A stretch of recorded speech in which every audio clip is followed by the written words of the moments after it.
اذان و اقامه. الله اکبر نماز بدون اذان برپا نمی شود و اذان یعنی خبر دادن به داخل شدن وقت نماز با ذکر مخصوص و اقامه به دنبال آن است و به معنای آگهی برپایی نماز با ذکر مخصوص.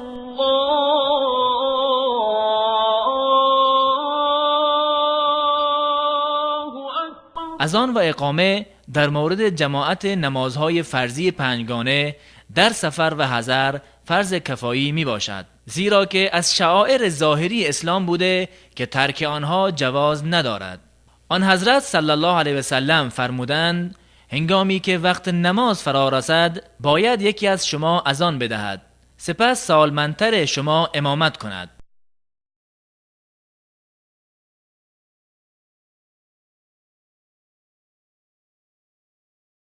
همچنان که اذان و اقامه در مورد شخصی که به تنهایی نماز می‌خواند سنت میباشد.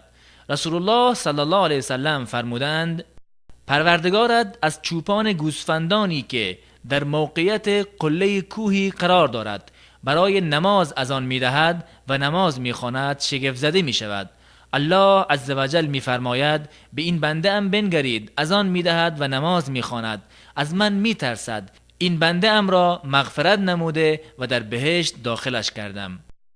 اذان در سال اول هجری مشروع گردید و سبب و علت آن نیاز به آن بود تا علامتی وضع شود که داخل شدن وقت نماز را برای همه نمایان سازد. مسلمانان در این مورد با هم مشورت نمودند. شب فرا رسید. عبدالله ابن زید در خواب مردی را دید که ناقوسی را برداشته برایش گفت آیا این ناقوس را می فروشی؟ مرد گفت آیا تو را به چیزی بهتر از آن راهنمایی نکنم؟ عبدالله گفت آری. پس همین اذان مشهور را برایش آموزش داد و سپس اقامت را نیز به وی آموزانید. عبدالله گفت وقتی صبح فرا رسید نزد رسول الله صلی الله علیه و سلم رفتم و آنچه در خواب دیده بودم حکایت کردم. آن حضرت صلی الله علیه و سلم فرمودند این رؤیای حق است، به خواست خداوند برخیز، همراه بلال آن را به وی القا کن، زیرا که صدای وی از صدای تو بهتر و قویتر است.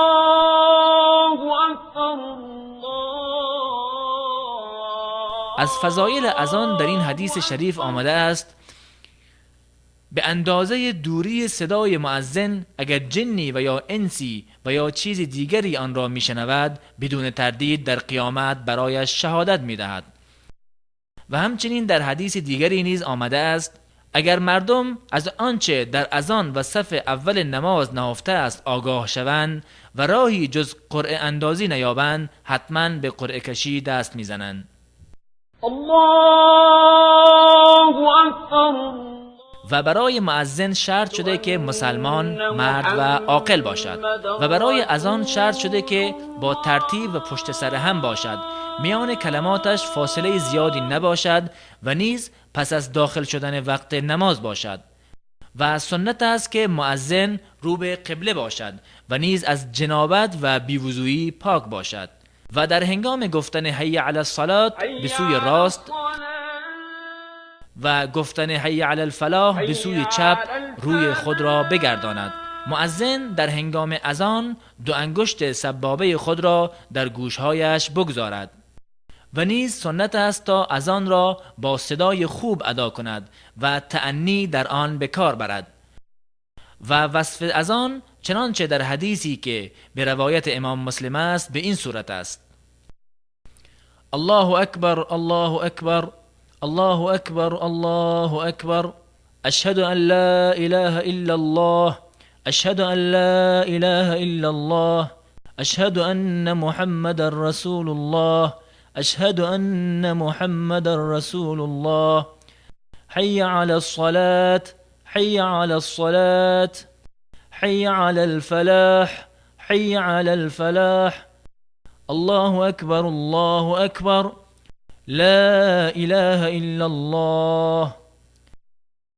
اما وصف اقامت همانطوری که در حدیث آمده است: الله اکبر الله اکبر اشهد ان لا اله الا الله، اشهد ان محمد رسول الله، حي على الصلاة، حي على الفلاح، قد قامت الصلاة، قد قامت الصلاة، الله اکبر، الله اکبر، لا اله الا الله.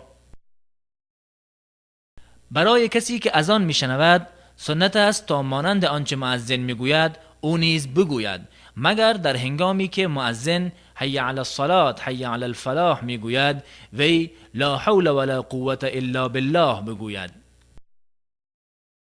و نیز سنت است تا پس از اذان چنین بگوید: اشهد ان لا اله الا الله وحده لا شريك له وان محمدا عبده ورسوله رضيت بالله ربا وبمحمد رسولا وبالاسلام دینا. و نیز سنت است تا بر نبی اکرم صلی الله علیه و سلم بعد از اذان درود بفرستد و پس از آن بگوید: اللهم رب هذه الدعوة التامة والصلاة القائمة آت محمدا الوسيلة والفضيلة وابعثه مقاما محمودا الذي وعدته. در میان اذان و اقامت برای خودش دعا کند، زیرا که دعا در این وقت رد نمی شود، به دلیل فرموده آن حضرت صلی الله علیه و سلم دعا میان اذان و اقامت رد نمی شود. و علما در مورد اذان و اقامت به نکاتی اشاره کردند که مهمترین آنها این است که هنگام جمع بین دو نماز مانند ظهر و عصر به یک اذان اکتفا می شود و برای هر نماز اقامت جداگانه گفته می شود و هرگاه اقامت گفته شد پس از تأخیری نماز شروع گردید نیازی به اعاده اقامت برای بار دوم وجود ندارد. علما از اشتباه مؤذن در کلمات اذان هشدار داده‌اند، مانند این که الله اکبر به صیغه استفهام بگوید و یا این که الله اکبر با افزایش الف بعد از با و یا این که الله و اکبر با افزایش واو بگوید. علما گفتند هنگامی که نماز برپا شد شروع به نماز نفلی جواز ندارد. هرگاه اقامت گفته شد و نماز نفلی را پیش از آن آغاز نموده بود، اگر اندکی از آن باقی مانده است میتواند آن را تکمیل کند و در غیر این حالت بدون سلام نماز نفلی را ترک کند و با امام به جماعت نماز فرضی بپیوندد. و از آن کودکی که به سن تمییز رسیده علما آن را جایز دانستند و برای نمازهایی که به سبب خواب و یا فراموشی قضا شده از آن و اقامت گفتن را نیز جایز می دانند، زیرا از نبی اکرم صلی الله علیه و سلم ثابت شده هنگامی که صحابه کرام از نماز صبح تا طلوع خورشید به خواب رفتند به بلال امر کردند تا اذان بگوید. پس از آن وضو گرفتند و 2 رکعت سنت فجر را خواندند. پس از آن به بلال امر کردند تا اقامت گوید و نماز صبح را با یاران ادا کردند. از چیزهایی که باید در امور نماز آن را تذکر داد این است: کسی که در مسجد بود پس از اذان و قبل از اقامه بدون عذر از مسجد بیرون نرود، زیرا از ابی هریره رضی الله عنه روایت شده که گفت رسول الله صلی الله علیه و سلم به ما امر کردند هرگاه در مسجد بودید و اذان گفته شد از مسجد بیرون نشوید مگر اینکه نماز خوانده باشید. و برای مؤذن جواز دارد تا در شهادتین صدایش را پایین کرده سپس با صدای بلند آن را اعاده کند، زیرا که چنین چیزی در سنت ثابت شده است. لحن و خوش آوازی به گونه‌ای که باعث تغییر حروف، حرکات، سکنات و کم و زیادی در کلمات اذان شود شایسته نیست.